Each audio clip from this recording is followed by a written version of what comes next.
کیا کوئی انٹرنل ان کی کمپلشنز تھیں یا کسی اور کو وہ سنا رہے تھے, کچھ ایکسٹرنل فیکٹرز تھے اس میں انوالو تھے؟ دیکھیے پہلی بات تو آپ نے جو کہی کہ انہوں نے یہ تقریر کری, میں واضح کر دوں کہ علی گڑھ کو یا مسلم کمیونٹی کو, ہندوستان کو ان کے سرٹیفکیٹ کی ضرورت نہیں ہے کہ یہ منی انڈیا ہے.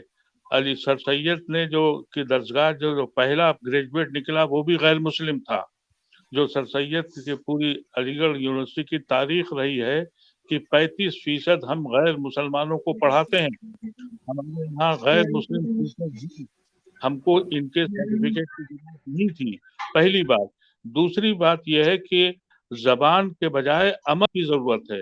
ایک وہ شخص جو بنیادی طور پر اس کی مخالفت کرتا ہو, آج پولیٹیکلی وہ پھنس گئے ہیں.